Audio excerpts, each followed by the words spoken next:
Pemerintah resmi menaikkan harga BBM sejak 3 September lalu.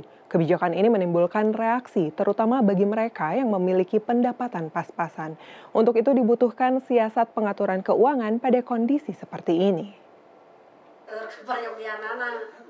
Oban merasa hidupnya bakal semakin sulit.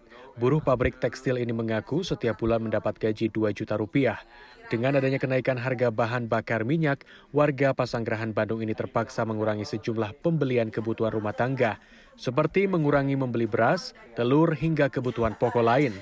Belum lagi setengah gajinya harus digunakan untuk membayar cicilan motor. Usai kenaikan harga BBM, Oban terpaksa meminta bantuan anak sulungnya untuk membayar cicilan motor.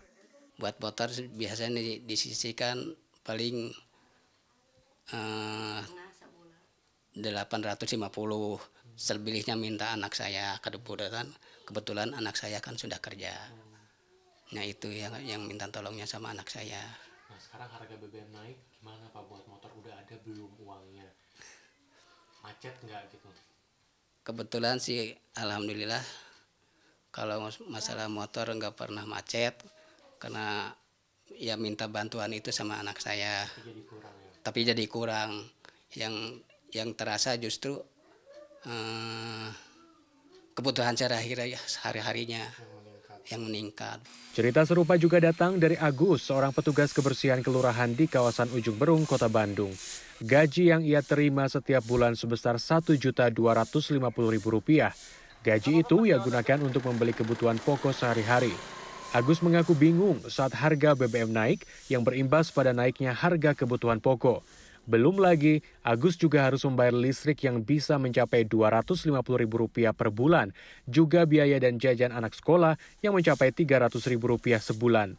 Agus beruntung tak punya cicilan, meski demikian, bapak dua anak ini tetap resah dengan kondisi ini. Ya stres sih, stres, pusing, pasti gitu. Tapi kan kita harus dijalani aja gitu. Apa boleh buat, apalagi kalau diam kan nggak bisa makan keluarga gitu. Oke. Harapannya Pak?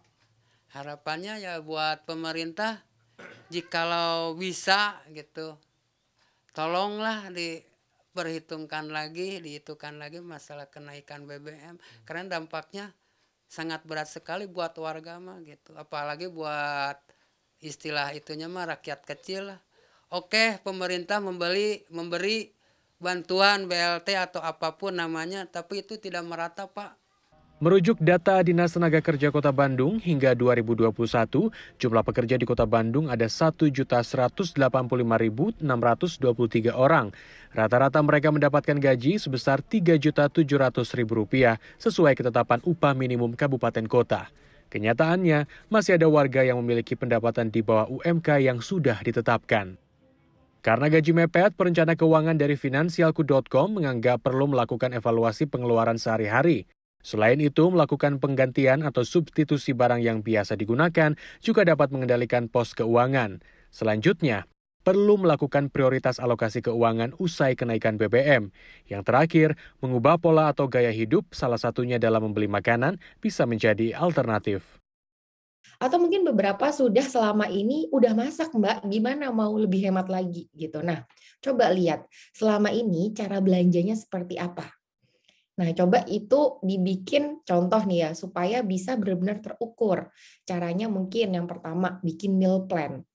Jadi seminggu nih mau makan apa nih, Senin sampai Minggu. Belanja sekali, tapi sesuai dengan apa yang mau dimasak.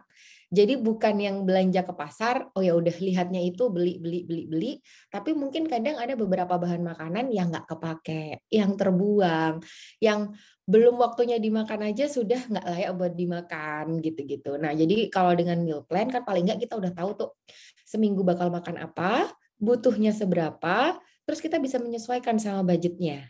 Gitu. Jadi bisa lebih on budget gitu.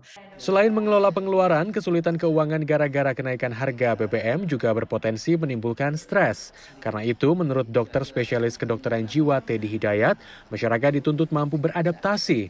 Menurutnya, langkah terpenting dalam menghadapi stres adalah memiliki stres manajemen yang baik. Terakhir adalah merubah persepsi, ini yang paling penting. Seringkali kita tidak bisa merubah apa yang menjadi kesulitan kita, tapi kita bisa merubah dengan merubah persepsi yang ada di dalam diri kita, bahwa itu bukan sesuatu yang menakutkan, bahwa krisis itu bukan sesuatu yang buruk. Justru dengan krisis itu kita bisa melihat ada peluang-peluang untuk menjadi untuk kita jadi tantangan dan kita kerjakan. Jadi stres itu bukan ada di luar diri kita, tetapi stres itu adanya di dalam otak. Dengan merubah saklar yang ada di dalam otak kita, stresnya selesai.